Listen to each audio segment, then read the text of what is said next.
Eh bien, écoutez, 18 heures, nous sommes des gens ponctuels. Il y a Fabien qui va nous rejoindre plus tard. On vous a mis sur la table dans les dépôts d'apport volontaire, si à l'occasion vous jetez un coup d'œil plus approfondi. Ce n'est pas définitif, si vous voulez, on peut le faire encore des minutes. Et par contre, il va falloir faire assez vite, puisqu'on a un héros là, qui est nommé là, pour le point d'apport. Et après, William qui a travaillé sur les zones de compostage, donc vous donnera effectivement le plan là, sur la position des zones de compostage sur la ville. Voilà. Comme ça, et puis on fera après une réunion entre élus pour bien positionner les plans de champ. 80%, tout est bien positionné. Voilà, je vous remercie d'être présents ce soir. Il y a les 2 absents, c'est bien, les gens sont motivés au bout de 4 ans de mandat, donc il y a 2 ans, avec d'excellentes choses qui se sont créées sur le temps. Mathieu, tu fais l'appel.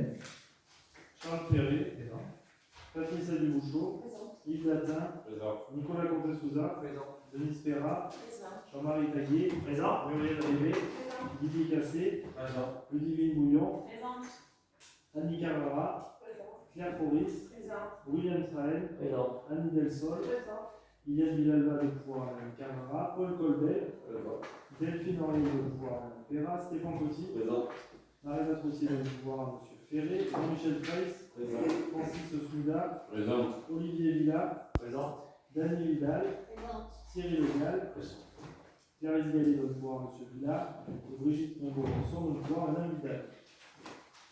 Merci Mathieu. Donc on va commencer par l'adoption du procès-verbal de la séance du 21 décembre 2023. Donc vous avez tous été destinataires. Est-ce qu'il y a des remarques avant qu'on le finalise? Donc, il n'y a pas de remarques, donc tout le monde pas de vote contre. D'accord. La session, donc 25, puisque Octavien n'a pas la fois. Voilà, puis on va débuter par ça tombe bien, c'est bon. L'installation du nouveau conseiller municipal, et donc tu seras aussi conseiller communautaire pour la séance, je crois, du 11 mars, chose comme ça. Et donc c'est Patricia. Par mandat du 4 février 2024, M. Laurent Lacroix a présenté sa démission de son mandat de conseiller municipal auprès de M. le maire. M. le maire en a pris acte et en a informé M. le préfet de la Corrèze ainsi que M. le président de la communauté de communes Ventadour de Tournon-Mézières pour le mandat de conseiller communautaire de M. Lacroix par courrier en date du 9 février 2024. Conformément à l'article L2121-4 du Code général des collectivités territoriales, la démission d'un membre du conseil municipal est définitive dès la réception de sa demande par le maire. Conformément aux dispositions de l'article L270 du Code électoral, le candidat venant sur une liste immédiatement après le dernier élu est appelé à remplacer le conseiller municipal élu sur cette liste dont le siège devient vacant pour quelque cause que ce soit. Il s'agit de M. Michael Gallo. Celui-ci a fait connaître au maire par courrier en date du 7 février 2024 son refus d'exercer ce mandat. La candidate suivante de la liste, Mme Elisabeth Cesniak, a également renoncé de manière expresse à pouvoir le siège de conseiller municipal. Le candidat suivant de la liste, M. Thierry Legal, a bien voulu accepter cette nomination. Monsieur le maire propose au conseil municipal de procéder à l'installation de M. Thierry Legal en qualité de conseiller municipal dans les commissions suivantes. Alors, une petite modification pour la première, la commission d'appel d'offres, où M. Legal souhaite être suppléant et donc ce sera Olivier qui sera titulaire. La commission travail et sécurité, la commission des finances en tant que suppléant, la commission culture et vie économique, la commission de contrôle des listes électorales en tant que suppléant, la commission d'ouverture des obligations de services publics.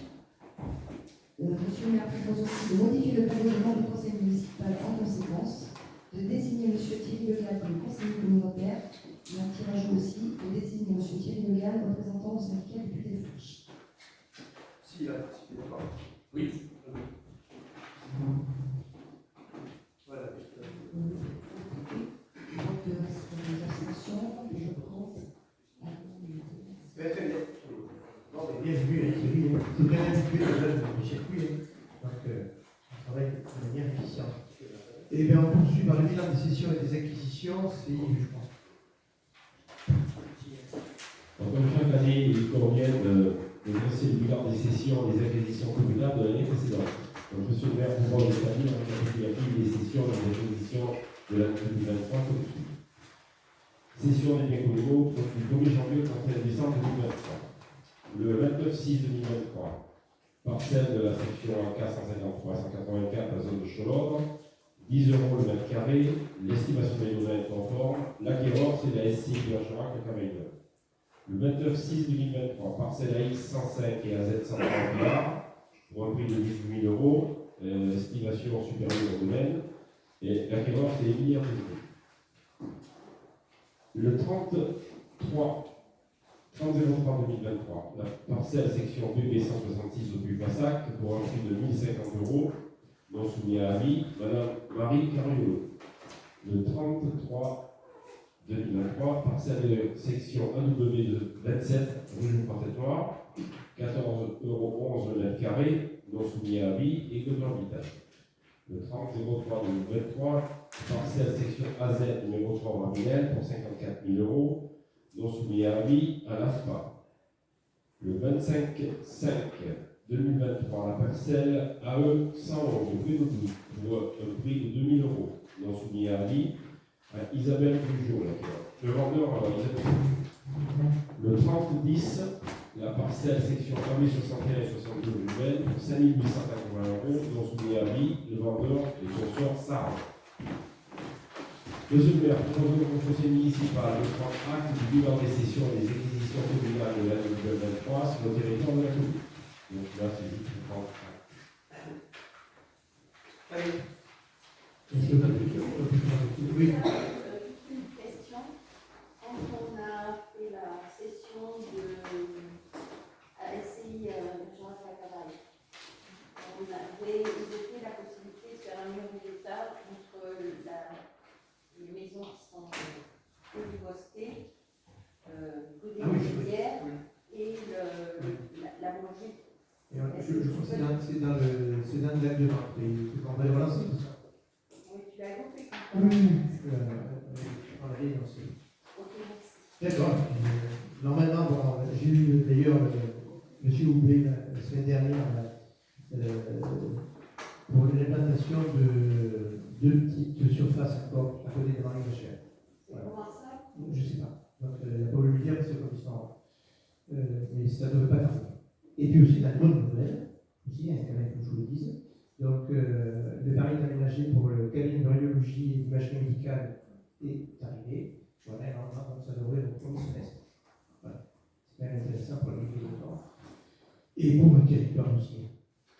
Voilà, donc, après l'observation de la Dani, est-ce qu'il y a des votes contre? Des abstentions, des côtés merci. Voilà, le gros morceau d'aujourd'hui, c'est le rapport de l'adaptation budgétaire qui va nous présenter Nicolas. Un gros morceau, oui, mais j'ai essayé de faire, on va de faire court, précis et efficace. Donc on va essayer d'être exhaustif, mais de faire assez rapidement. Donc on va en venir à la délibération numéro 3. Ce que je propose, c'est qu'on reprenne les points principaux du rapport de l'adaptation budgétaire dessus qui a été vu en commission des finances. Donc sur les premières pages, ça rappelle les contextes locaux, nationaux, locaux et les votants. Donc ça, on va passer dessus. La population, on voit voilà, depuis 2018 à aujourd'hui, une stagnation, malgré une baisse, mais à vu la courbe, on va dire une stagnation. Ce qui est intéressant et important à la page 8, c'est les résultats de l'année 2023. Alors le CA pour l'instant est provisoire, mais ça ne peut pas varier de manière significative. Donc le résultat de l'exercice en fonctionnement d'1 364 901,48, en investissement de 308 358,97. Donc il y avait un report d'exercice N-1 en investissement de 12 603,68. Il y a des soldes réalisés en investissement de 489 847,60. Donc c'est essentiellement des subventions, que vous avez pu voir après. Donc ça fait un résultat cumulé d'exercice en fonctionnement d'1 364 901,48 et en investissement de 194 092,31.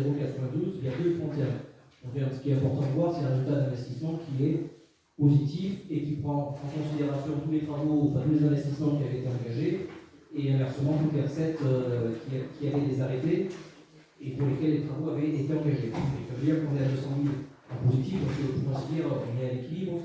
Quand on utilisait la même chose, on était à 200 000, donc à moins 200, plus 200, on va dire on est autour des zéros, ce qui est essentiel, c'est-à-dire que tous les travaux sont financés, même pour un petit peu de marge de manœuvre. Pour la suite, il y a un résultat global d'1 558 993,79. Donc qu'est-ce qui explique ce résultat de fonctionnement qui est important?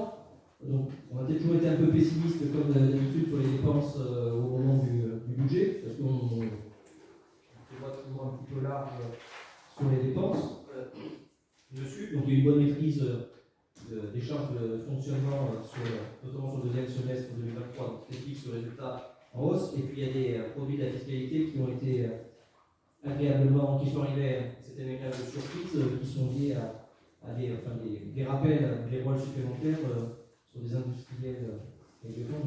C'est essentiellement les charges par rapport aux différentes extensions qu'il avait fait. Donc les valeurs locatives ont été revues par l'administration fiscale et il y a eu un rappel sur 2 ans. Donc, ça rentre sur la fiscalité cette année, ça rentre sur sa régularité des 2 ans précédents. Donc on n'aura pas cette recette fiscale. Ça se rappelle sur les prochaines années, mais on aura la recette fiscale qui, en conséquence, quand il y a des constructions, des extensions, les valeurs locatives suivent en conséquence, et ça joue plus l'autofiscalité, ça joue en conséquence sur la fiscalité. La section fonctionnement, la page 9, vous avez vu les chiffres, on voit les différentes évolutions, donc on voit que j'ai une bonne maîtrise des charges à caractère général, bonne maîtrise des charges de personnel. Donc on reparlera tout à l'heure, mais dessus.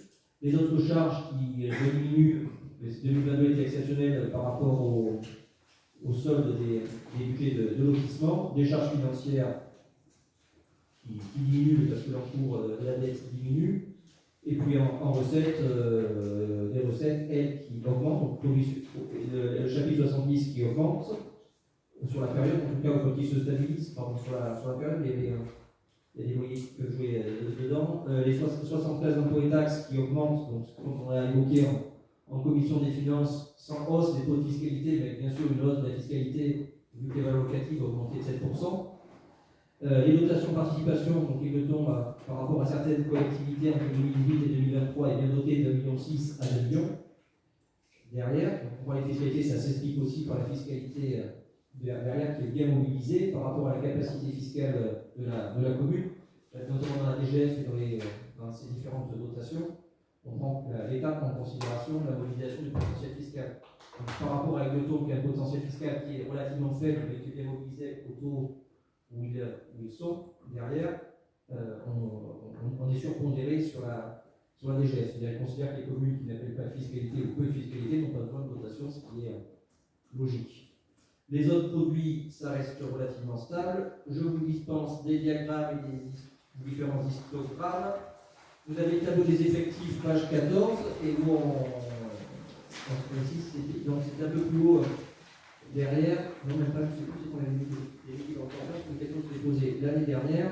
62, on restera, je pense, un peu plus loin. C'était sur la page d'après. Donc vous avez l'organigramme qui est anonymisé, enfin sauf pour les chefs de service.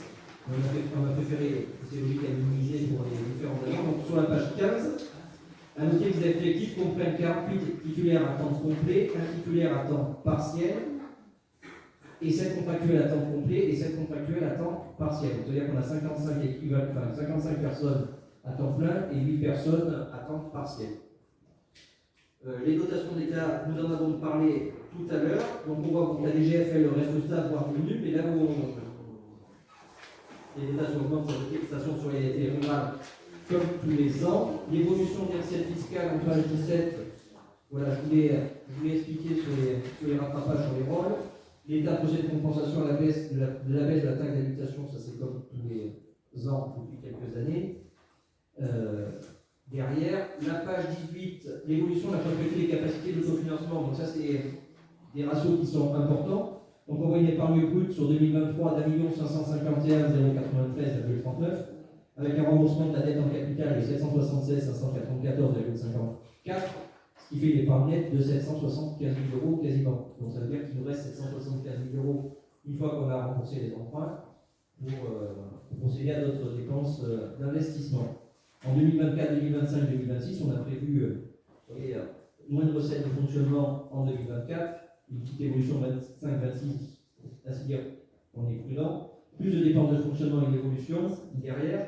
Donc on arrive à une épargne brute entre 1 250 000 et 1 300 000 sur les 3 années, et un remboursement de la dette en capital derrière qui augmente un petit peu lié aux emprunts, à l'emprunt qui est prévu là, sur 2024, mais on voit quand même derrière qu'il y a plus de 500 000 euros d'épargne nette. Donc ça veut dire qu'il y a une capacité d'investissement sur la commune qui est intéressante. Et vous le voyez sur le diagramme en dessous, le graphique en dessous, où vous avez une épargne nette qui depuis 2021 est stable, se stabilisera. Derrière, sauf 2022 qui était négative, mais on a gardé le point jaune qui était le traitement, on va dire, s'il n'y avait pas eu les soldes et budget de lotissement. Donc on est toujours aux dates de 500 000 euros. Donc il est prévu un emprunt de 800 000 euros sur 2024 et a priori il n'y aura pas d'autres emprunts par la suite sur la fin du mandat. Donc ce qui fait un ratio de désendettement de la commune qui est en dessous de 5, donc largement en dessous des 12 années préconisées par l'État, par les études, et qui reste voilà, très en dessous de 5, donc à peu près au niveau de la strate. Donc ce qui permet de dire que on a une capacité dessus, on a une capacité d'endettement, on a une capacité surtout de remboursement. C'est ce que je dis tous les ans, c'est que la valeur stricto sensu de l'endettement ne veut pas dire grand-chose, c'est-à-dire l'essentiel, c'est comme un ménage, c'est pas le montant de l'endettement qui compte, c'est la capacité de remboursement. Et on voit donc autour des 5 de ratio d'endettement, il n'y a pas de souci. Et on voit sur l'amortissement prévisionnel de la dette et la dette au 31 décembre de chaque année, où on a quand même malgré les emprunts qui ont été faits sur le mandat, malgré les investissements qui ont été faits et financés par ces emprunts-là, on a quand même une dette qui diminue, qui est tout à fait acceptable. Les orientations budgétaires 2024, donc c'est la page 21, c'est de poursuivre ce rapport d'orientation budgétaire, à peu près la même philosophie que les précédents. C'est-à-dire c'est de poursuivre la bonne maîtrise du fonctionnement, donc en prévoyant malgré tout ce qui est nécessaire à un bon service public, un service public de qualité derrière, donc en prévoyant les dépenses nécessaires, en prévoyant l'entretien des bâtiments, en prévoyant des bâtiments communaux, en prévoyant des embauches, notamment au service technique. Il y a des embauches qui sont en cours derrière pour assurer tout le service de qualité public qu'attendent les usagers. La réhabilitation énergétique des bâtiments publics, c'est un cours qui va se poursuivre, donc pour deux objectifs, l'objectif développement durable derrière, c'est dommage de chauffer l'air extérieur, et puis malgré aussi, surtout aussi pour un coût, une histoire de coût, la mise en place de modules GTB, donc gestion technique des bâtiments, pour optimiser la consommation des bâtiments et bien suivre, le remplacement des ampoules énergivores des lampadaires de la ville, mettre en place tout ce qui est lié à l'ORT qui était prévu à l'opération d'organisation des territoires, donc, notamment sur cette année-là, tout ce qui était sur l'aménagement d'espaces verts en centre-ville, c'est ce qui était prévu sur les différentes fiches derrière.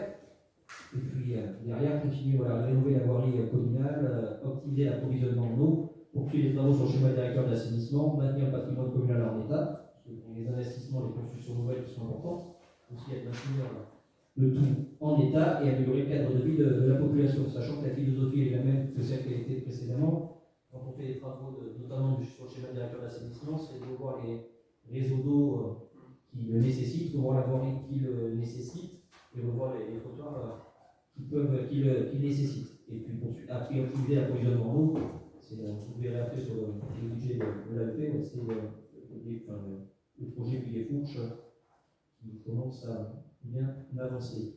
Réguler les dépenses de fonctionnement de chapitre 11 en rationalisant certaines postes, parce qu'il y a toujours des économies à faire, et mobiliser tous les financeurs possibles, donc les subventions des différents partenaires, que ce soit de l'ETR, que ce soit le conseil départemental, que ce soit du FEDER, du leader, enfin tous les fonds qui peuvent être mobilisables. Ensuite, sur les pages suivantes, sur lesquelles vous avez fait ce que j'ai déjà dit, donc sur les charges de personnel, dessus, il faut bien sûr maîtriser ce chapitre-là, mais voilà, en permettant aux agents d'avoir une rémunération convenable et en mettant un nombre convenable pour travailler dans de bonnes conditions et permettre aux écotomiers d'avoir le service public qu'ils méritent.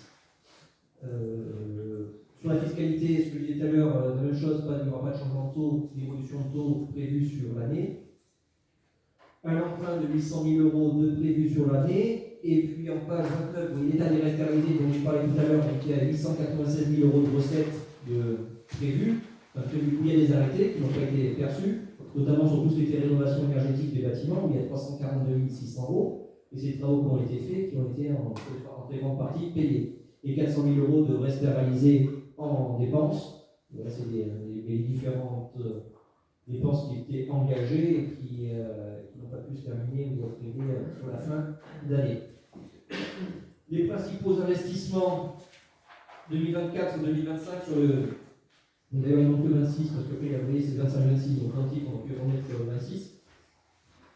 Son budget principal, donc c'est un total de 4 360 000, dont les restes à réaliser de 400 000 €. Donc informatique et téléphonie, c'est de voir aussi un peu le parc de matériel informatique de la mairie, parce que ça faut remplacer régulièrement, un pour une efficience de travail, deux aussi pour des raisons de sécurité, parce qu'il y a encore quelques vieux ordinateurs qui traînaient, et on voit il y a de plus en plus de piratage qui existe partout, notamment aussi dans les collectivités. Le contrat et pistes de sécurité routière pour 465 000 €. Donc ça fait partie, par exemple, quand on parlait des résultats tout à l'heure, c'était des choses qui avaient été budgétées en grande partie aux décisions modificatives et qui n'ont pas pu être engagées avant le 31 décembre. Donc le crédit a été annulé vu qu'il n'y avait pas d'engagement, qui sont remis sur 2024. L'ORT Petite Ville de demain, c'est ce que je vous disais tout à l'heure, 280 000 €. Le réaménagement de l'accueil de la mairie, 30 000 €. Alors, ce n'est pas 30 000 € de coût global, c'est le supplément par rapport à ce qui avait pu être prévu sur le budget en 2023. Donc, ce que vous voyez d'ailleurs sur les restes à réaliser, il y avait 114 000 € en mission. Donc, plus les 30 000 €, ça fait 140 000 € TTC. Là, vous voyez l'équipement école, 10 000 €. Équipement communautaire, c'est tout un tas d'équipements, 335 000 €. Les services, les matériaux divers pour les services techniques, 95 000 €. Éclairage public et illumination nouvelle, 70 000 €. Voirie et réseau divers, 1 million. Donc, c'est vrai qu'on a vu pas mal sur la voirie par rapport à ce que je disais tout à l'heure, parce que le schéma directeur d'assainissement est quand même assez consommateur de crédit à ce niveau-là. Les acquisitions foncières pour 95 000 €. Donc, certaines qu'on a réévoquées tout à l'heure, parce que c'était des votes qui avaient été passés par le conseil municipal, mais certaines votes n'ont pas encore été effectives. Et les bâtiments communaux divers, 235 000 €, donc c'est aussi d'entretien sur certains bâtiments. Je reviens sur les équipements communaux divers, et ça va être, par exemple, ça peut être des jeux sur des parcs publics, ça peut être l'aménagement derrière pour les équipements, sur les équipements sportifs. Il y a le château Robert, l'aménagement autour du château Robert qui rentre là-dedans. Donc voilà les différentes dépenses qui sont prévues. Et pour 2025-2026, la philosophie est à peu près la même, c'est la poursuite des fiches, enfin, ce qui était lié sur les fiches de l'ORT, Petite Ville de demain, donc avec la même problématique qu'on a évoquée à plusieurs reprises, c'est-à-dire que c'était surtout l'ingénierie qui était financée à 50%. Après, aujourd'hui, on n'a pas forcément les financements sur ce qui est sur les fiches. Après, ça peut se trouver par différents biais, par différents financements, mais bon, c'est pas. Enfin, tout ce qui était prévu est loin d'être financé par l'État. Les acquisitions foncières, dessus, voilà, pour une enveloppe de prévu, l'éclairage public, également pour le renouvellement, ce qu'on disait, des lampadaires, et l'éclairage public, la voirie et les réseaux, ça c'est des choses qu'il y aura toujours nécessité. Les bâtiments communaux divers, ce que je disais, pour maintenir en état et développer certains bâtiments toujours nécessaires, les équipements communaux divers, et l'informatique et la téléphonie. Il y a toujours une enveloppe, oui, ce que j'ai pas précisé tout à l'heure pour l'informatique et la téléphonie, ce qu'il y aura à prévoir, mais qui commence à être prévu, c'est par rapport à tout ce qui est la loi sur l'IP, notamment dans les services municipaux, notamment par rapport à la fin du cuivre. Je ne sais plus l'année où c'était, 27 non plus, je crois, comme ça. 27. La page 31 les subventions à caractère reçu, vous avez pu le lire. Les budgets d'assainissement à AEP et assainissement. Donc en AEP, un résultat d'exercice de 3 230,82 €, donc quasiment à zéro. De l'investissement à 343 483,66. Rapport largement positif l'année dernière à 378 542,14. Et reste à réaliser de moins 44 329,37. Donc un résultat cumulé en investissement de 190 729. Donc pareil sur l'eau, on a un excédent d'investissement. Et puis il y a un résultat d'exploitation qui est quasiment à zéro derrière, mais qui était un peu exceptionnel cette année. C'était des histoires de rattachement entre les passages entre Suez, Sor, ce que Suez avait reversé, ce que Sor a repris. Donc c'est les rattachements qui avaient été faits l'année dernière. Et sachant qu'il y en a qui facturent au 30 septembre, les autres qui facturent au 31 décembre, par rapport au projet de la commune, il y a eu quelques rattachements qui ont été un petit peu compliqués, mais ça reviendra à la normale sur les années futures. L'assainissement, donc 153 280,96 en exploitation, 317 995,56 en investissement, un report de N-1 de 552 231,06. Par contre, on a des soldes de reste à réaliser de moins 1 95 104, ce qui fait en exploitation 150 000 euros, un peu plus de 150 000 euros d'excédent, et en investissement moins 224 877,53. Et ça s'explique aussi ça simplement par le fait qu'on a prévu, on a budgété en 2023 l'intégralité des travaux liés au schéma directeur d'assainissement, sachant qu'ils sont faits sur plusieurs années, sur 3-4 ans. Donc au fur et à mesure, comme vous voyez, l'excédent d'exploitation permettra de compenser ce déficit-là. Et puis on a un résultat global qui est tout à fait acceptable à moins 72 000 euros. Les ratios des endettements sur l'AEP et sur l'assainissement qui sont tout à fait acceptables, notamment sur l'assainissement à 2,75 et puis sur l'AEP à 5,51. Donc ça montre aussi qu'il y a une capacité d'investissement derrière. Et puis sur la dernière page, les principaux investissements. En AEP, c'est de l'entretien courant sur les réseaux. Et la fin des travaux de sécurisation, c'est ce qu'on a voté à plusieurs reprises. On a noté à la communauté de communes, au conseil communautaire, pour le solde des travaux dessus. La fin de l'opération de captage, depuis le temps de cette volée, mais cette fois-ci c'est vraiment la fin. L'opération puis de la buse, dont on avait parlé au dernier conseil municipal, et le début de l'opération puis des fourches. Donc, sur 2024, une petite enveloppe, le coût sera sorti à partir de 2025. Il sera prévu un emprunt de 100 000 euros sur le budget de l'AEP. Tout simplement pour sauvegarder la possibilité, enfin s'il y avait des dépenses sur ce budget-là, sauvegarder la possibilité et avoir les crédits. Et puis l'assainissement, sur l'année, c'est essentiellement la poursuite du schéma directeur d'assainissement. Donc, et puis on rappelle qu'à partir de 2026, la loi exigera le transfert de la compétence eau et assainissement à la communauté de communes. Le budget annexe lotissement du bosquet, rien à en dire, il n'y a pas passé vendu à ce jour. Et pour rappel, le prix de vente s'élève à 13,34 € de mètre carré. S'il y a des gens qui cherchent des terrains, ils sont les bienvenus. Donc je ne sais pas si Charles veut dire un petit mot avant que le travail qui effectue depuis quelques temps sur le document de budgétaire avec les services, depuis Nicolas qui présente ça de l'ANMF, parce qu'il faut être bien comptable pour présenter ça. Voilà, aujourd'hui, je suis satisfait de nos 4 années passées, on a quand même une capacité d'autofinancement qui est très correcte, qui est plus que positive, une capacité d'endettement qui est quand même très confortable, et puis le gros morceau sur la fin du mandat, effectivement, ça sera sur l'AEP, comme vous soulignez. On a bien avancé sur l'AEP, sur le rapport conventionnel de touche, parce que je vous disais à la commission, et puis Olivier l'a vérité, que le projet est basculé à 80%, c'est exceptionnel. D'ailleurs, le conseil départemental va prendre la libération de l'air. Jean-Marie. Oui. Je pense que je vais voter. Je vais le voter. Voilà, alors, je suis en attente. Voilà, j'espère que tu vas le voter. Voilà, donc l'agence de l'eau, c'est la première fois qu'ils font ça, donc, où ils vont au-delà de 50%. Et ils financent à 65%. Le département à 15%, donc ça fait 80%. Et puis après, donc, on négociera, donc ça sécurisera donc, notre alimentation en eau potable.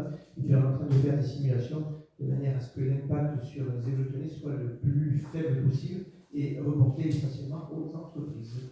Voilà, puisqu'à fin de compte, si on n'avait pas un accord charmal, comme on est là, c'est pas lui de faire ses travaux. Voilà, donc ça permettra effectivement, surtout pour l'avenir, pour le temps, d'avoir cette sécurité en eau, où jamais, je suis venu avec toi, je penserais qu'on allait recourir à ça quand même. Parce que c'est quand même surprenant. Alors, les captages, je vois actuellement, on emmagasine à peu près 1500 mètres cubes par jour. L'abattoir de Charal, c'est 420 à 450 mètres cubes par jour. C'est énorme quand même. Voilà, et puis les écoles, effectivement, il y en a un peu moins ces jours-ci, puisque le lycée, comme le TPI encore un peu de monde, voilà, donc, et puis on se bat sur les pertes d'eau, pour que notre réseau soit le moins clair possible. Et je pense que la politique, quand même, et qu'ont mené nos prédécesseurs aussi, il ne faut pas les exclure, c'est d'intervenir. Et quand on ouvre la route, ben, c'est de changer la quantité d'eau potable, c'est ce qu'on a fait dans Clos, c'est ce qu'on a fait dans d'autres rues, à Cité du Stade, et c'est ce qu'on va poursuivre là, pour les années à venir. Voilà, ça permettra donc, si on a un rendement du réseau de 85%, c'est déjà bien, donc effectivement c'est d'atteindre au moins 90%. Et puis le gros sujet de la communauté de communes, c'est effectivement le transfert de l'eau et de l'assainissement, donc fin 2025, donc à la communauté de communes. Donc c'est pas une opération, nous, visiblement, donc, comme on a une DSP, ça pose vraiment un souci, mais c'est quand même une inquiétude pour les communes qui travaillent fort en régie. Voilà, enfin, bon, et puis qui n'ont pas mis d'argent de côté, si vous voulez, concernant donc, le changement, et qui n'ont pas séparé, si vous voulez, l'eau potable en prenant sur le budget principal. Le souci il est là. On aura une qualité de l'eau, si vous voulez, ça permettra effectivement, nous on a su effectivement la qualité de l'eau, puisqu'on a des comptes rendus à faire à l'ARS assez régulièrement, et puis c'est obligatoire d'ailleurs, voilà tout ça.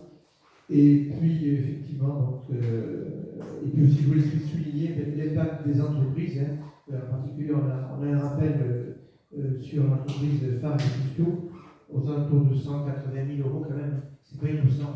Et ça permet, effectivement, s'il n'y a pas d'entreprise, écoutez, je crois que les gens sont très très très mal. Et quand je me déplace, c'est souvent, même encore hier, j'étais à la préfecture avec mes collègues présidents de l'Interco, et on est quand même cité un exemple pour le potentiel économique de la ville des Lotons, qui permet effectivement de faire l'investissement, de construire, c'est essentiel.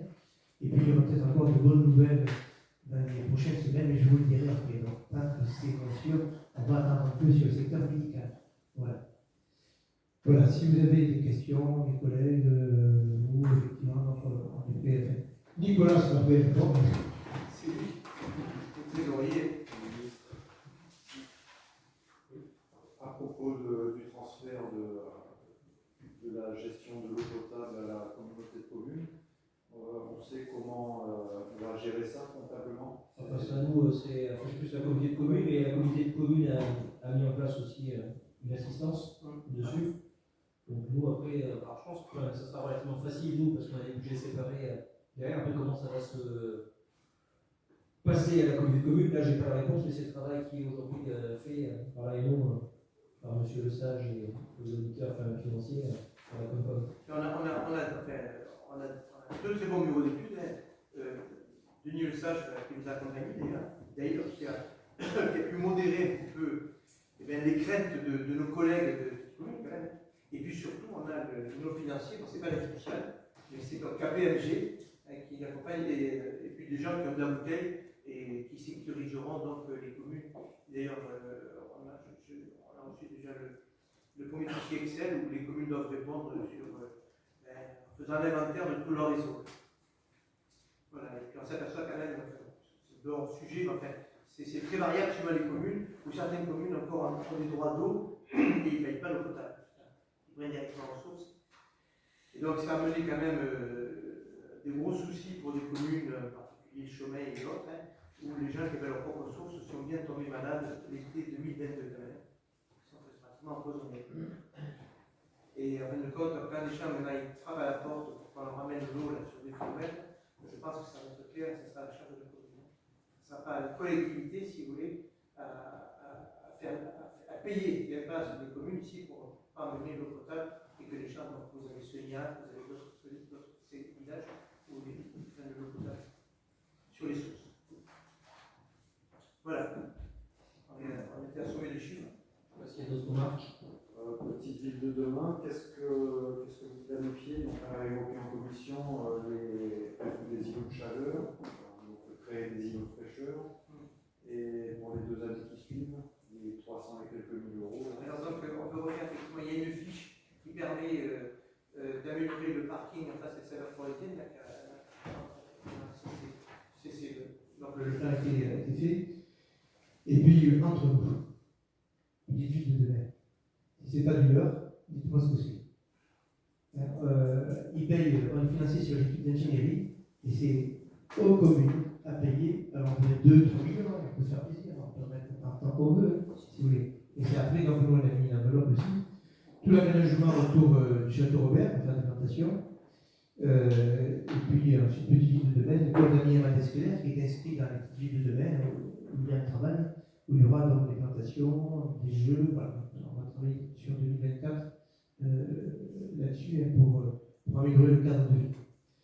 Et puis après, donc, des gros projets, on va faire des étapes, puisqu'on a 5 ans pour travailler.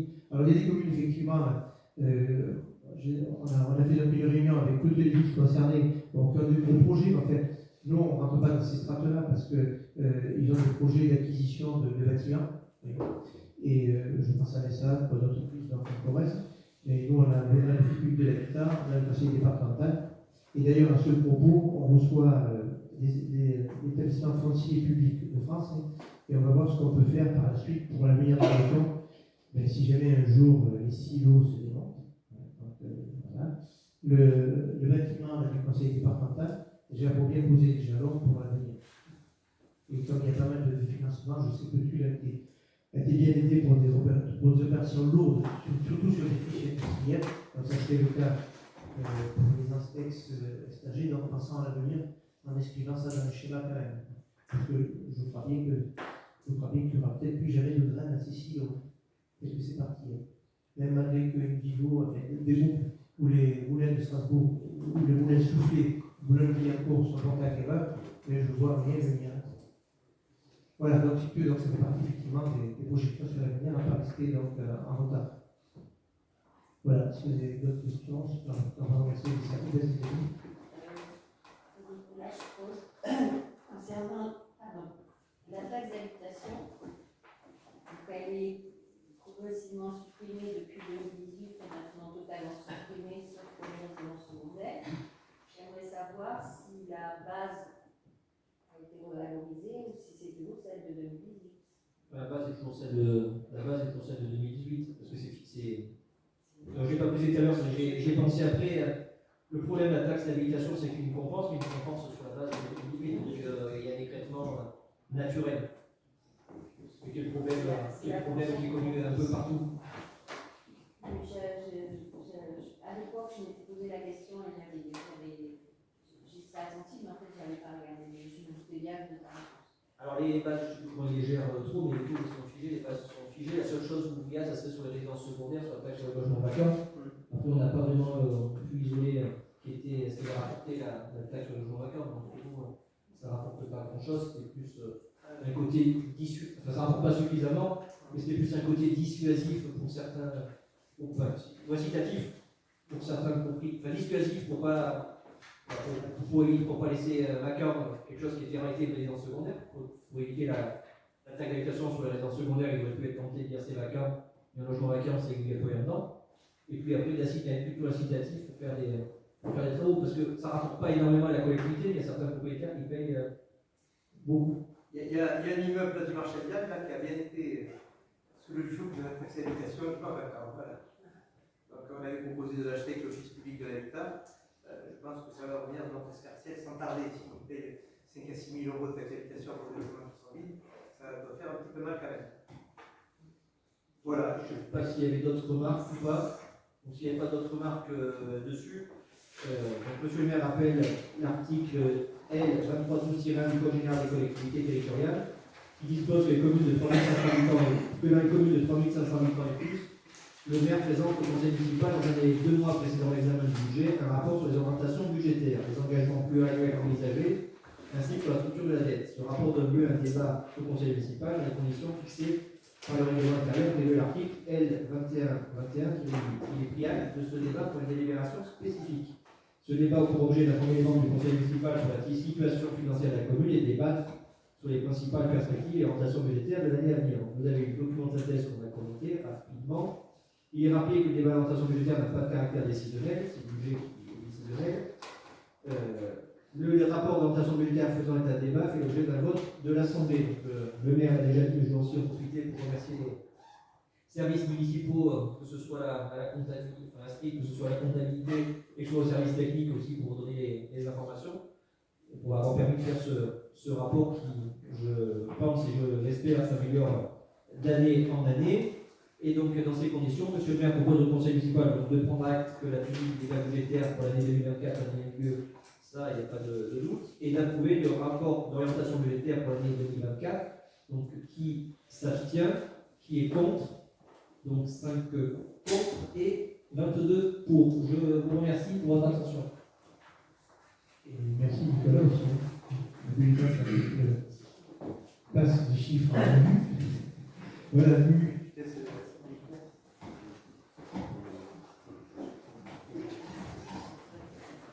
Versement d'une avance sur la subvention 2024 du CCAS.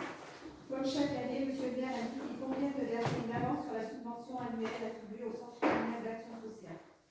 Cette avance permettra de faire face aux charges courantes de fonctionnement dans l'attente du versement des subventions de l'État, de la caisse d'allocation familiale et du conseil départemental de la Corrèze.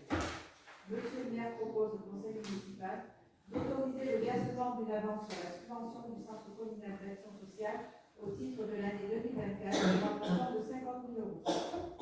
Il est précisé que la dépense afférente sera assurée au moyen de crédit inscrit à l'article 657-362 de la section de fonctionnement du budget principal.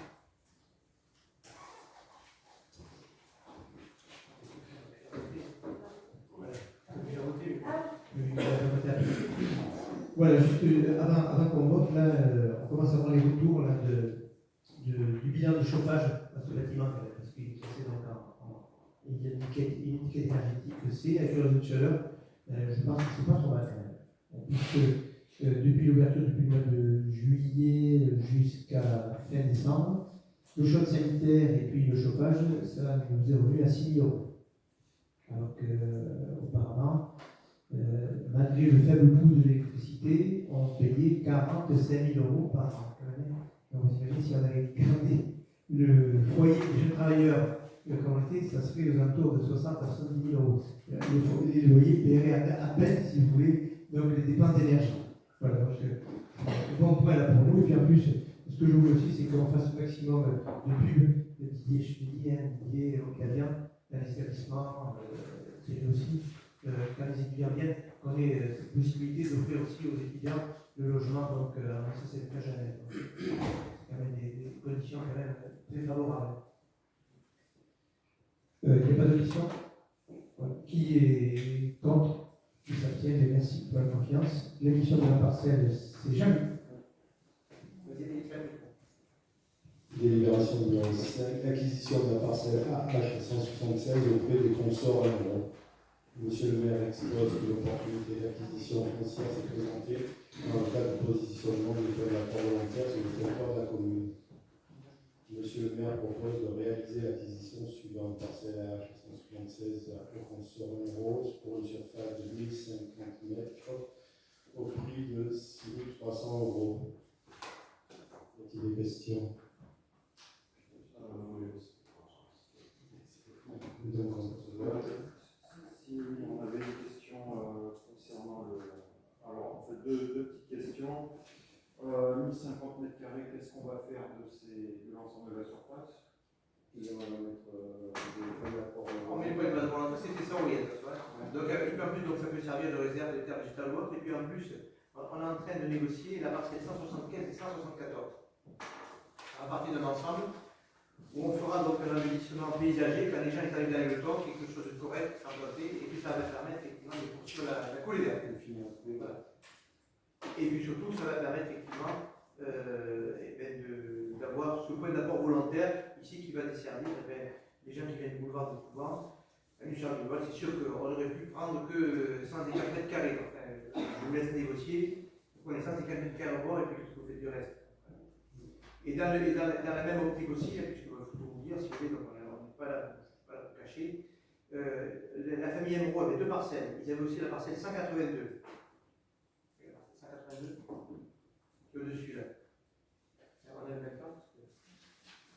Alors du coup, la parcelle 182 sera achetée par le fils public de l'État. Et en fin de compte, quand vous allez dans la parcelle 183, c'est là où vous avez les immeubles HLM. Parcelle 183. Au fond, vous avez des garages, et puis le passage est relativement étroit, et ça va permettre effectivement à l'Office public de l'habitat d'avoir donc une surface importante pour les locataires, qui va faire un petit jardinier, et puis élargir l'entrée, et qu'on puisse effectivement se garer. Nous, on a négocié le prix de la parcelle à 6 €, et par contre, à l'Office public de l'habitat, ce sera aux alentours de 7 €, 7,10 €. Voilà. Et on va essayer de voir avec l'AMO de la communauté de communes, puisqu'en fait, quand il a été nommé, c'est Éric Delors qui va s'occuper des 130 points d'apport volontaire sur les 19 communes pour effectivement voir l'implantation la plus plausible, si vous voulez, sur la parcelle 176. Voilà, c'est un petit aménagement. C'est vrai que la moitié de la parcelle, après on verra si les propriétaires de la parcelle 179 sont intéressés, on verra plus tard. Et une autre remarque, c'est que ça nous semble assez dangereux comme emplacement. C'est bien pour ça qu'on va essayer de mettre des bordures basses et puis voir comment on peut améliorer la sécurité. Je suis d'accord avec toi aussi. Parce qu'on se replie face au carrefour de l'avenue Couvent. Alors on va voir. De toute façon, après, je pense que la prochaine conseil municipal, on aura la parcelle 175 qui appartient à M. et Mme VC. Je ne sais pas si vous connaissez. C'est déjà un certain âge qui a été sur Brive, je les ai eu apportés à leur téléphone. On verrait effectivement comment améliorer cette entrée de ville. Vous voyez, c'est la rendre plus large, et puis qu'on rentre vraiment dans les temps. Donc quelque chose, et ça cachera toute la broussaille que vous avez des parcelles qui appartiennent encore à la famille Stagy. Et c'est là, tu as une interprétation, non? Oui. Parce qu'il y a des gens qui ont vécu sur les temps depuis très longtemps, et ils ont des parcelles comme ça. Et après, la parcelle 174, elle appartient à Pierre Cousin. Et puis on aura tout l'ensemble. On va prolonger la coulée verte, et puis on verra après. Je sais pas, il y a des idées. C'est pas le coût du terrain. Puis le terrain, ça perd pas de valeur. Ça va aussi dans le sens du projet des entrées de ville. Oui, l'acquisition de ces terrains permettra effectivement de donner une autre image de cette entrée de ville dans le cadre différent. Où on essaiera pour le moins de masquer le terrain qui est en friche, le terrain d'Estager, que vous avez essayé de négocier, Charles, sans succès. J'ai fait de l'ensoir. Dommage, oui, parce que là il était question de faire une zone humide justement et une zone de découverte pour les enfants. L'école d'Adesclair qui est juste à côté, c'était très bien. Et puis c'était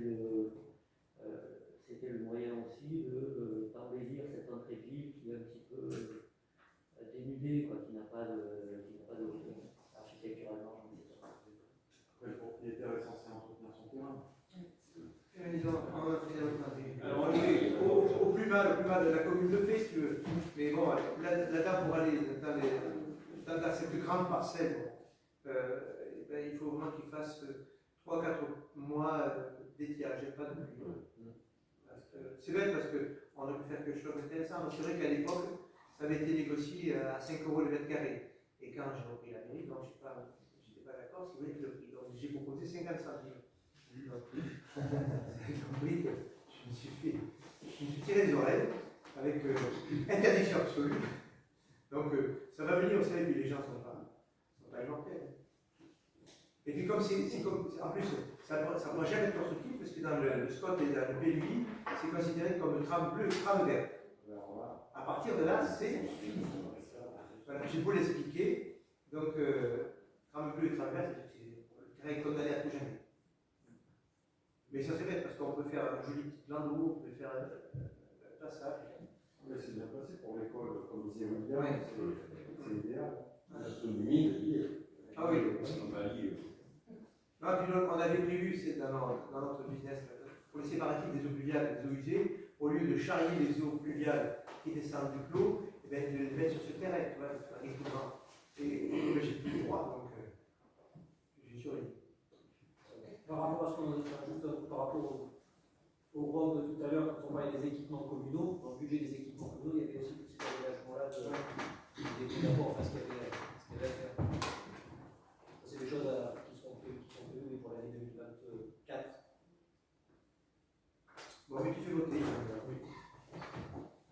Donc, monsieur le maire propose au conseil municipal d'approuver l'acquisition de la parcelle AH 376 de la modalité exposée précédemment, de l'autoriser à signer l'acte notarié à intervenir, ainsi que tout document nécessaire à sa mise en œuvre qui sont signés.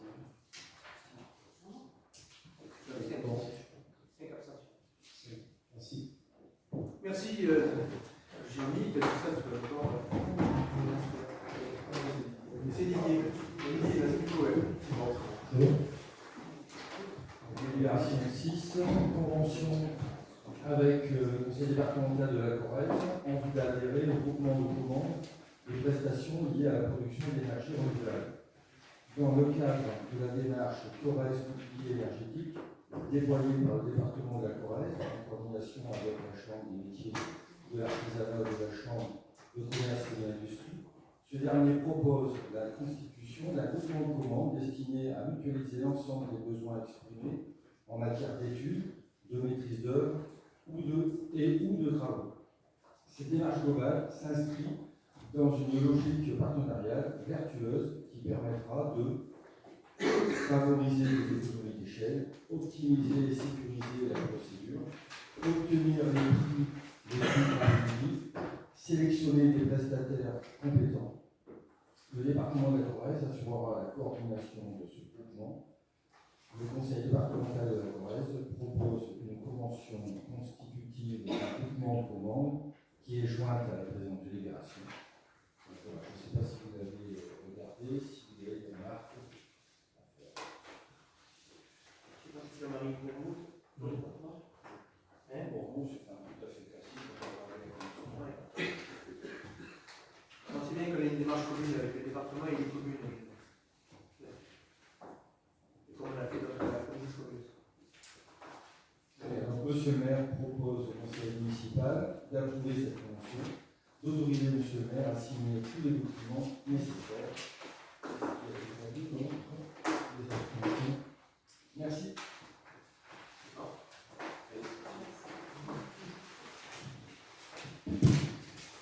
Alors, délibération numéro 7, projet d'installation d'une centrale photovoltaïque de construction de bâtiments équipés de panneaux photovoltaïques en toiture sur la commune d'Égletons. Attribution à la société Apex. Monsieur le maire expose que la société Apex Énergie, domiciliée 889 rue de la Vieille Poste à Montpellier, qui a pour activité la production d'électricité par utilisation des énergies renouvelables, est spécialisée dans la conception, la construction et l'exploitation de centrales photovoltaïques. La commune d'Égletons, qui désire participer au développement des énergies renouvelables sur son territoire, a lancé un appel à manifestation d'intérêt pour un projet de boulodrome couvert par la mise à disposition d'une partie de son domaine public. À cet effet, la commune envisage la mise à disposition temporaire d'un terrain pour construire un hangar avec couverture photovoltaïque afin d'abriter le terrain du boulodrome extérieur. Le projet photovoltaïque qu'elle porte sur la parcelle suivante, qui est à l'adresse au 21 rue de la Charrière Profonde, pour 1800 m². Ce projet sera soumis à toutes les demandes d'autorisation administrative nécessaires, ainsi qu'à une étude d'impact environnemental. L'ensemble des démarches administratives et des études seront à la charge de la société Apex Énergie, porteur du projet. La commune n'engagera aucune dépense dans ce projet. Afin de permettre la réalisation des études de faisabilité du projet, la commune procédera notamment à la signature de la promesse de convention temporaire d'occupation du domaine public. À l'expiration de la convention d'occupation du domaine public, la commune pourra récupérer la pleine propriété de la centrale photovoltaïque et l'exploiter à son profit et sans indemnité, et de demander le démantèlement de la centrale photovoltaïque aux frais du preneur.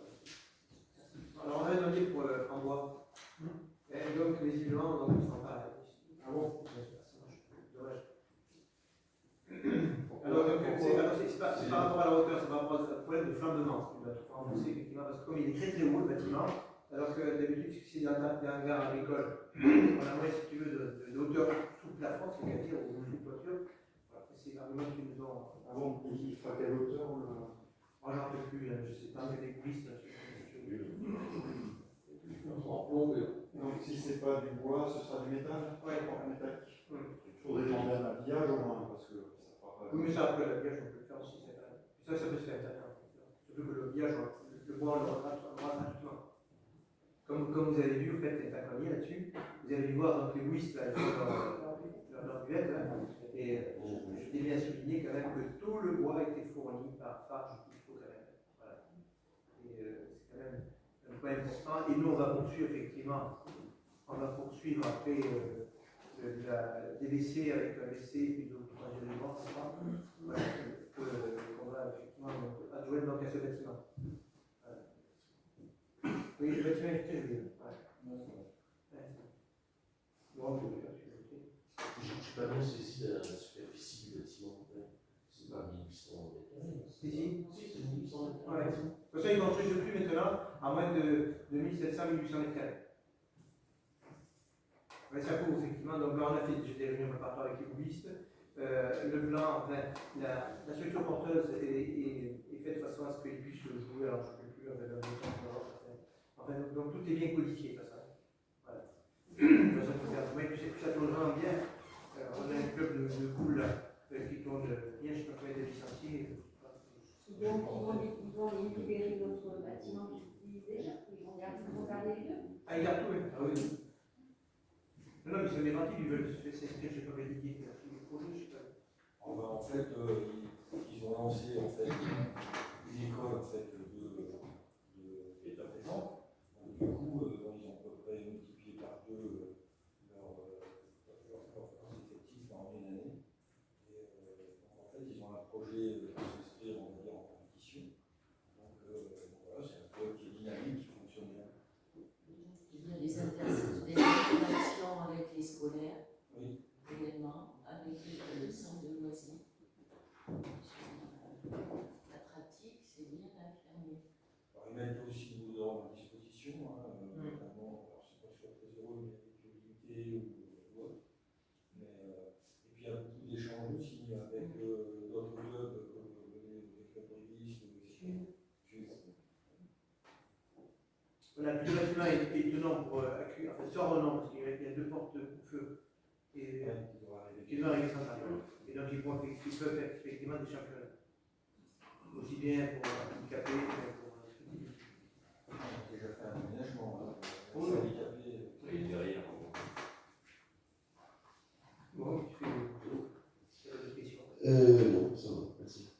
Monsieur le maire propose au conseil municipal de l'autoriser à accomplir l'ensemble des formalités utiles à la réalisation du projet, de l'autoriser à signer la promesse de bail, la convention d'occupation temporaire du domaine public, le contrat de prêt à usage, tout autre document se rapportant au projet.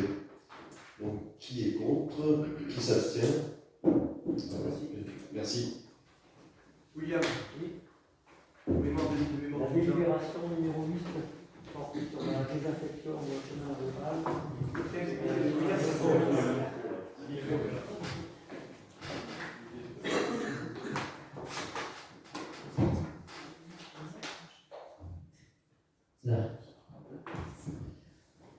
Monsieur le maire expose que le chemin rural situé sur la zone de Tralbos est mitoyen entre les communes d'Aigleton, de Moustier-Montadour et de Rosier-Bouleton. Vous avez le numéro pour l'instant. Ce chemin rural, à l'appui des fonds de cartes satellites et cadastrales, montre qu'il est sous l'emprise de stockage de billes de bois depuis des années. Par ailleurs, de mémoire de vivant, personne n'a connu l'existence de ce chemin. Depuis plus de 30 ans, la Remblai a recouvert ce chemin. Aucune trace de l'existence de ce chemin n'est visible sur le terrain. De ce fait, ce chemin n'est plus utilisé comme voie de circulation pour le public depuis de nombreuses années et les différentes communes concernées ne l'ont pas entretenu. L'état du chemin ne permet plus d'assurer une circulation normale. Pour toutes ces raisons, ce chemin n'est plus affecté à l'usage du public. En conséquence, Monsieur le maire propose naturellement, en vue d'une régularisation, de constater la désaffection de ce chemin de l'usage du public. Donc, Monsieur le maire propose au conseil municipal de constater la désaffection de ce chemin de l'usage du public et de l'autoriser à effectuer toutes les formalités et à signer tout document nécessaire à la mise en œuvre de cette procédure. Voilà, est-ce que vous avez des questions? Pas de questions? On passe au vote. Qui est contre? Qui s'abstient? Merci. Allez, pour le coup.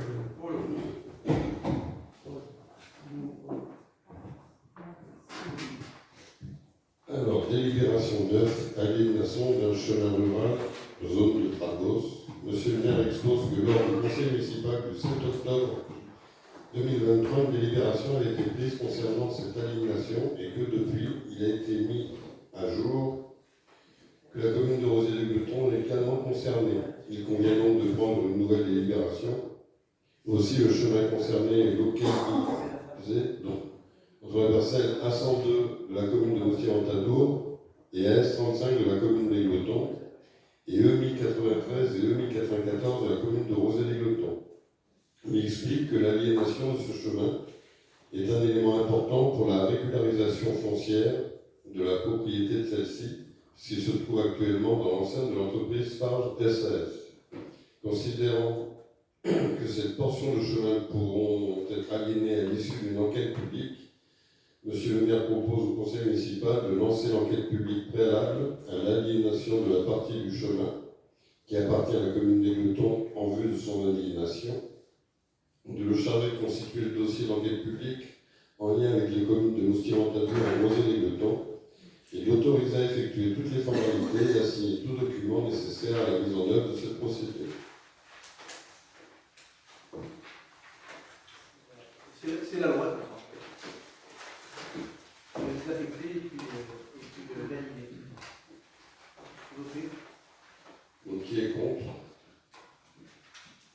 Qui est pour?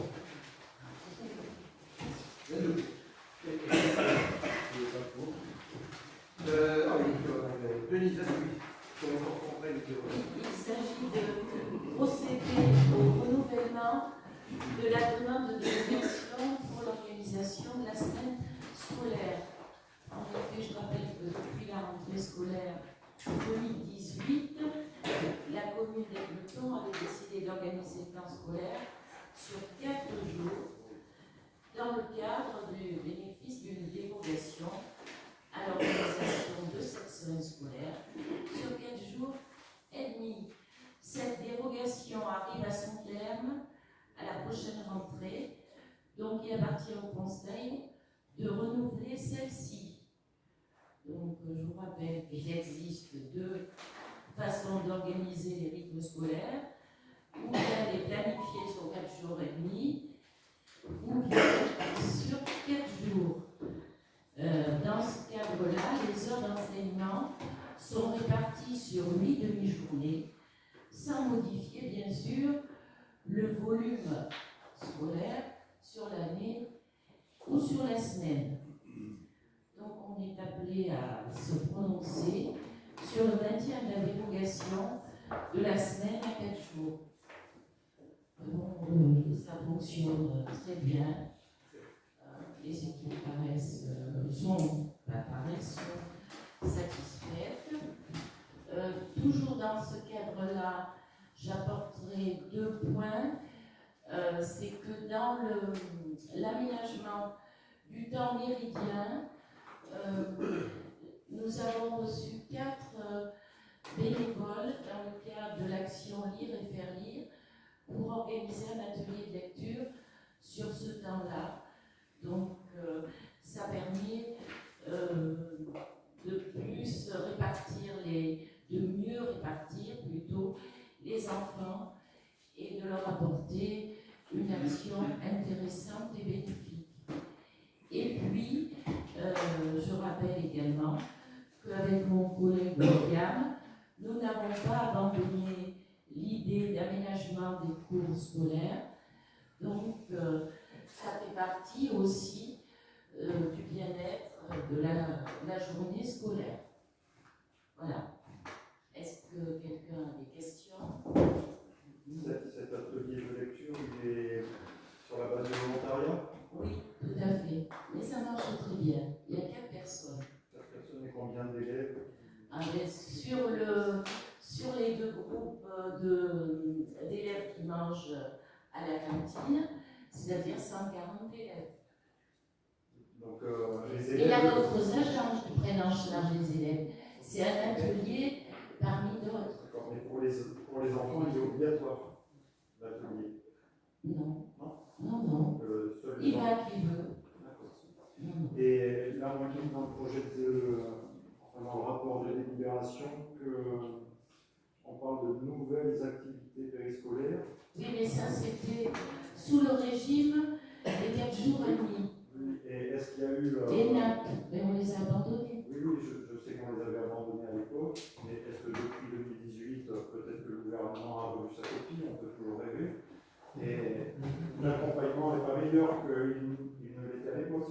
Non, il y a très peu en fait de communes qui rentrent dans le rythme de 4 jours et demi.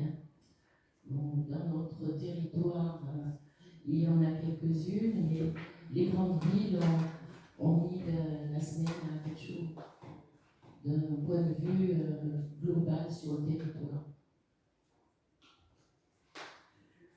Voilà. Sur que c'est évident, en parlant de l'adhésion des enseignants, etc., mais bon, ça fait évident dans la semaine qui est un jour pour les scolaires, c'est intéressant, les journées sont longues, et la demi-journée qui est perdue, c'est du temps passé sur autre chose, et qui en même temps, forcément toujours près de l'employé.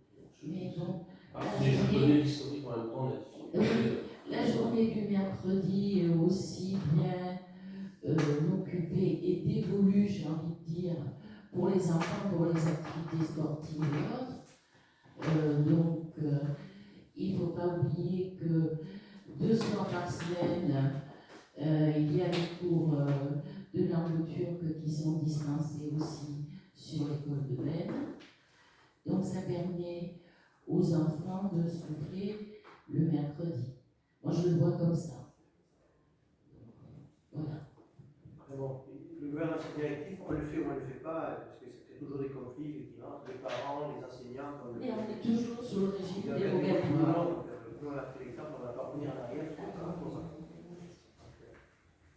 Donc, monsieur le maire propose de solliciter le renouvellement pour une durée de 3 ans de la dérogation sur les rythmes scolaires, rendu possible par le décret 2017-1108 du 27 juin 2017, et le maintien en conséquence de la semaine à 4 jours, et de l'autoriser à signer tout document afférent à ce dossier. Qui s'abstient? Qui est contre? Merci.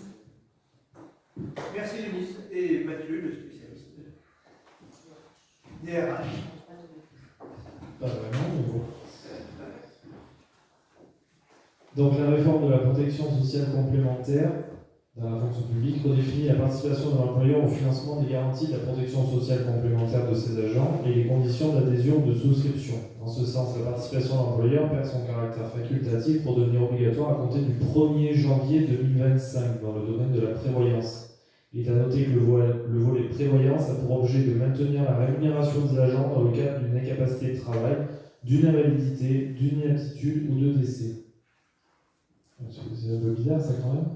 Maintenir la rémunération en cas de décès.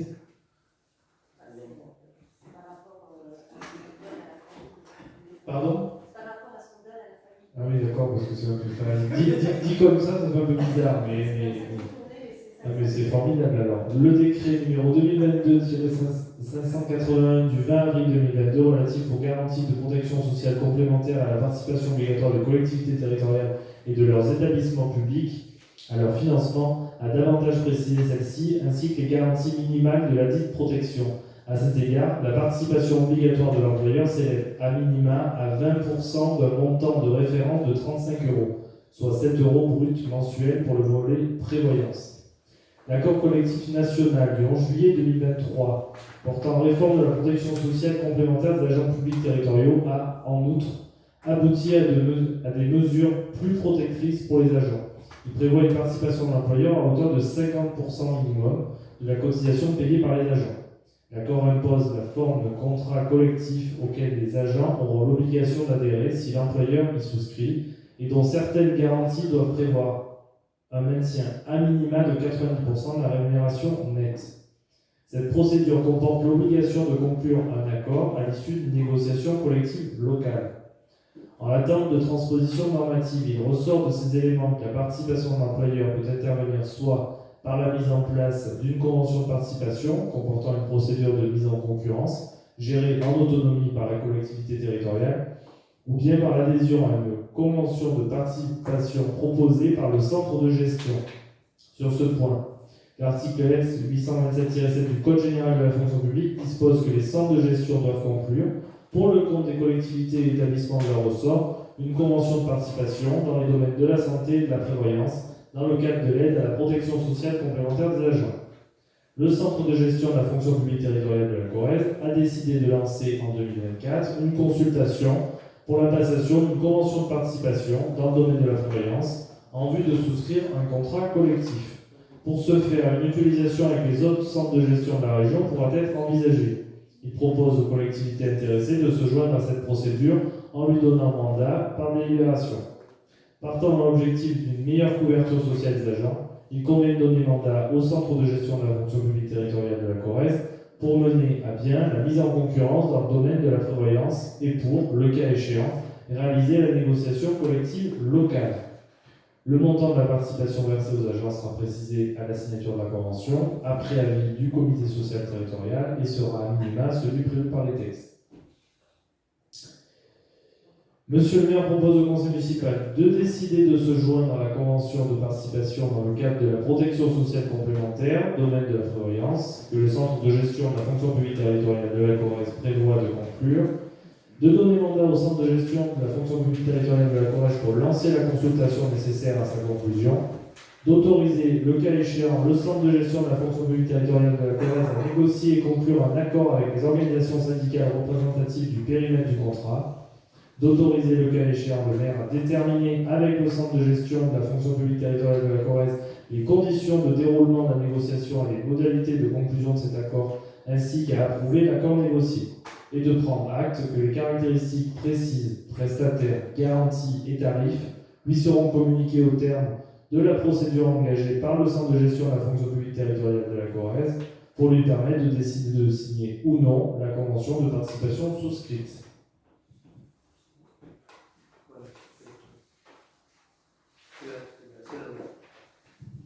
C'est la loi et c'est la proposition qui est faite de passer par le centre de gestion, parce qu'on pourrait avoir une autre démarche par rapport à ça, mais c'est vrai que ça semble quand même plus facile et d'envisager à l'échelle déjà d'un centre de gestion, donc d'un département et de beaucoup de collectivités déjà réunies, et étant donné que le centre de gestion de la Corrèze va lui aussi mener la démarche avec les autres centres de gestion de l'Aquitaine, ça semble plus adapté pour mettre en place une obligation réglementaire pour les collectivités territoriales.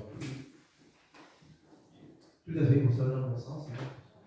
Si quelqu'un veut voter, qui s'abstient, qui est contre, adopté à l'unanimité. Voilà, pour conclure le conseil municipal, donc les décisions du maire qui ont été prises ces derniers temps, donc concerne le marché d'assurance, et puis les 1, 2, 3, 4, 5 concernent donc les dossiers de DETR. Donc vous avez la première pour auprès du département et puis de l'État pour l'aménagement et la rénovation de l'espace accueil de rez-de-chaussée. Quand vous passez à côté, vous avez que les travaux là suivent leur cours normalement. L'aménagement d'un bureau à l'étage de la mairie. Ensuite, demande de ETR pour l'école numérique, pour les écoles de bain de l'année magiscolaire, outils numériques privés. Nouvelle méthode pédagogique, une DETR pour l'aménagement des abords de la salle du Château-Robert et des pistes de Pontral et de sécurité routière, pour les réfections de voirie communale, et puis pour l'aménagement de des équipements sportifs. Voilà, est-ce que vous avez des questions au conseil municipal? J'ai deux petites questions. Lors du dernier conseil, on avait abordé la question de l'exonération de taxes foncières pour les soins de santé. On n'a pas eu de retour. Non. Ça veut dire que c'est passé alors.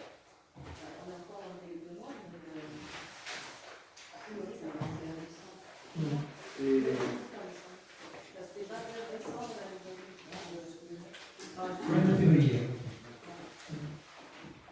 vous nous tiendrez au courant de si ça passe.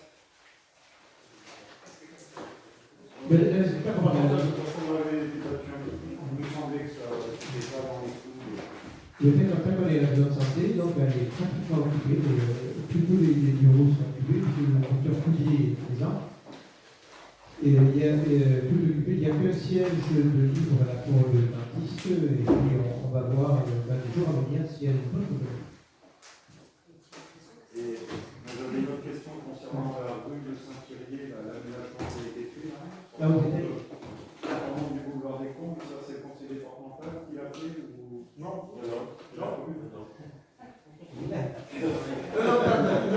Il est définitif l'aménagement? Oui, la commune qui a fait avec l'aide du département, le conseil du département. Mais c'est la commune qui l'a fait. Il est quand même assez dangereux. Il est assez dangereux comme carrefour. Le carrefour est dangereux déjà à l'origine. Le fait d'avoir eu le stop sur la rue de Saint-Thierry, déjà ça. Avec tout le monde? Oui, tu t'arrêtes plus. Avant que tu t'arrêtes. Oui, mais c'est 30. Il y a un vrai problème quand tu viens de Saint-Thierry. Il y a ce virage en sommet de but, où c'est dangereux. Et avec la chicane en plus, alors je parle même pas des vélos, parce que la chicane te renvoie vers la voiture qui vient de face. J'ai vu pour ralentir, parce qu'il a laissé une zone 30. Alors en fait, donc en plus, il n'y aura pas d'accord. Là, il y aura pas d'accord. Là où il y a la sur la c'est vrai que là, du coup, c'est vrai que ça interroge. Ça interroge. Quand tu vas venir de Saint-Thierry pour faire ton apport, pour déposer, ça va le faire, mais les gens qui vont venir d'ailleurs, ça risque d'être. Bon, là, on va voir avec Éric Delors, pour voir comment il peut faire ça. Effectivement, c'est un point qui je pense que les propriétaires du terrain derrière. Tu as vu, tu as un déni. Oui, c'est vrai, on va charger. Bon, voilà. Et puis bon, tu vas faire n'importe quoi parce que tu as ce gros pylône.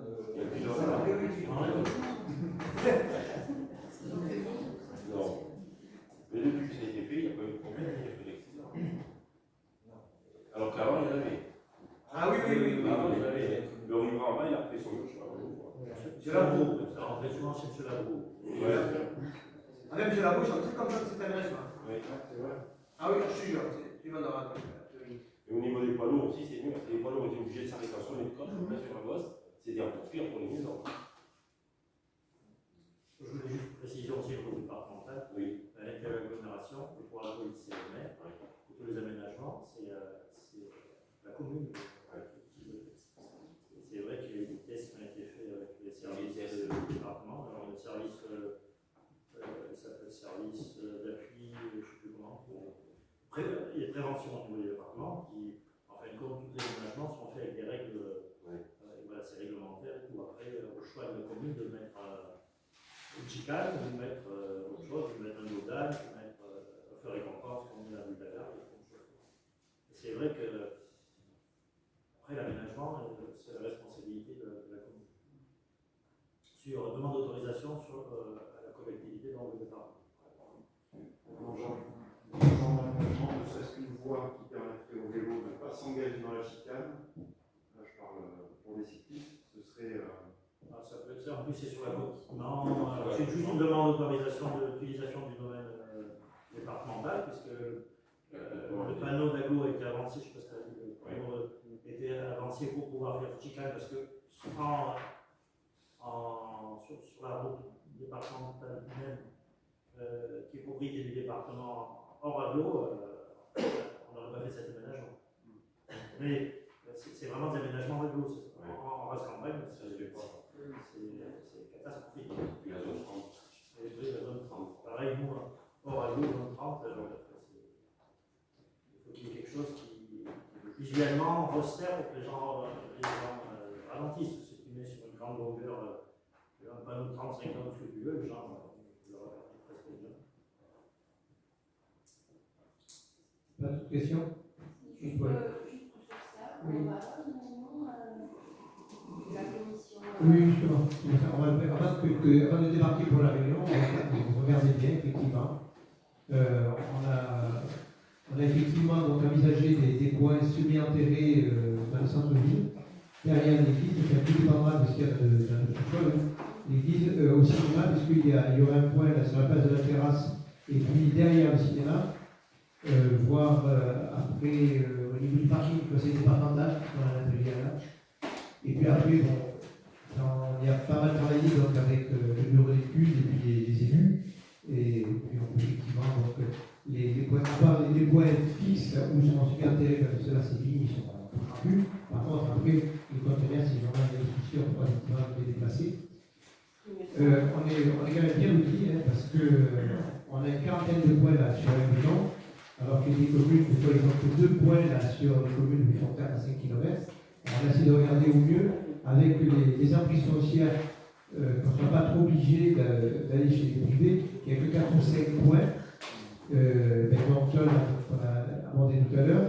Il y aura un autre, la Vivantano, où il y aura un point à côté de chez Yves Cassien, à l'entrée du lycée, sur le terrain de l'ATP.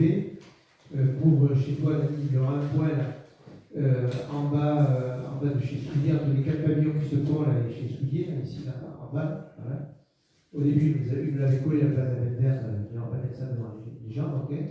Et après, donc, ils sont protégés. Mais il y a d'autres impératifs aussi, c'est-à-dire qu'il ne faut pas qu'il y ait de fil au-dessus, puisque le câble est très haut quand il est validé. Et puis après, il y aura 2 autres points qui appartiennent à la famille Serre, on est en train de regarder. Et après, donc, pour le toit, donc ça pose moins de soucis. Voilà, donc on fait une commission, effectivement, vous regardez déjà, ça c'est le projet. On fait une réunion assez rapidement, puisque avant de faire des nominations définitives, les caméras nous aident bien, parce qu'il y a des contrevenants qu'on a pu piéger, hein, vous voyez, donc ça permet d'être réglo là sur ces points d'accord. Et puis une bonne nouvelle aussi, notre employé municipal, il va bien suivre les stages pour être garde champêtre et il pourra à sa guise surveiller les caméras et puis les contrevenants. Puisqu'en fin de compte, c'est compliqué avec la gendarmerie, même en signalant donc, les gens, les numéros de plaque des contrevenants, leur véhicule, de les verbaliser. Ça commence à prendre tourner. Et puis dans le même ordre d'idée, William il a pas mal travaillé là sur les points de compostage, puisque en même temps sur la Concorde, on est pratiquement les seuls concernés. Je ne sais pas si vous pouvez distribuer. C'est pareil, donc c'est les points de compostage collectifs. Vous avez une plan de localisation des points d'apport volontaire. Et en complément, vous avez un document que vous distribuez concernant les engagements de futures zones de compostage pour la distribution. Ça concerne également tous les locataires d'appartements qui ne disposent pas de surface pour pouvoir composter. Je vous signale que ce projet est là de Madame Douza, qui a beaucoup travaillé en coopération avec l'OPH pour situer au mieux. Et c'est un technique aussi qui est sincère, avec la jeune fille qu'on a embauchée, qui a travaillé aussi.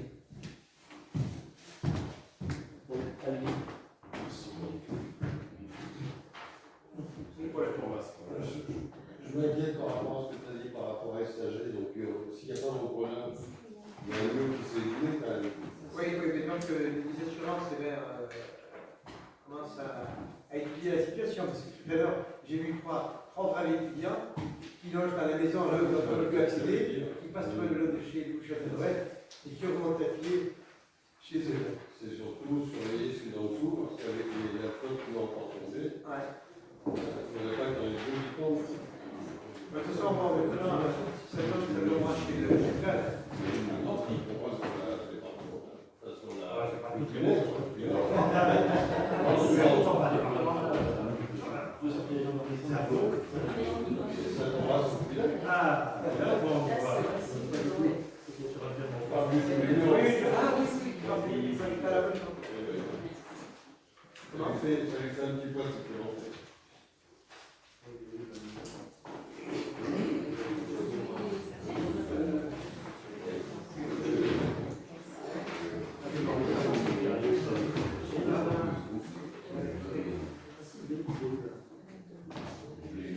Voilà les.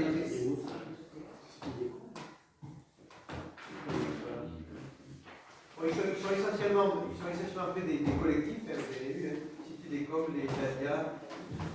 Belle Bosquet, Bethlehem Stade, Le Pinard, et puis Cité Bachellerie, Cité Guinaud, la résidence habitat jeune, la Cité des Châteaux, voilà. J'ai essayé avec William et Madame Pouzat, et puis les services techniques et résidentiels de couvrir un maximum d'emplois. Bon, c'est un plan qui a été constaté dans le truc Lazare. Mais ces sujets externes,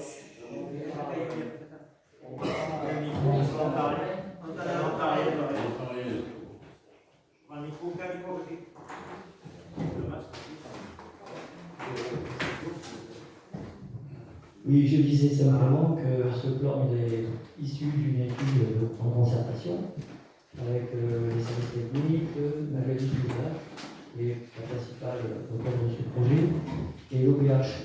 Mais on est tous conscients que ça sera sujet à l'expérimentation. C'est-à-dire qu'il faudra voir à l'usage comment se comportent les habitants.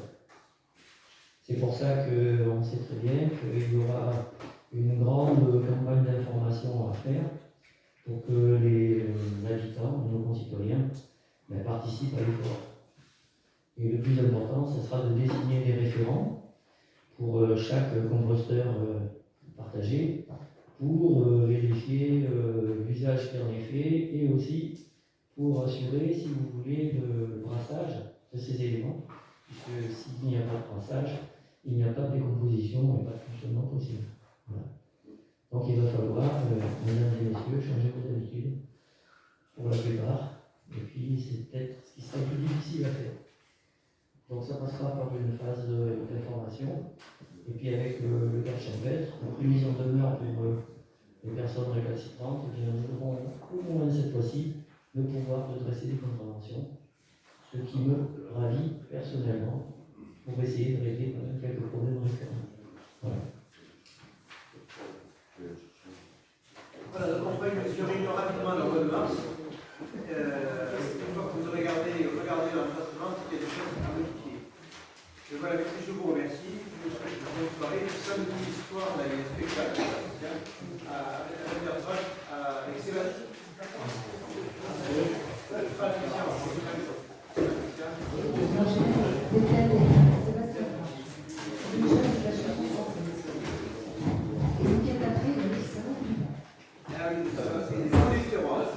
fait. C'est la vie de.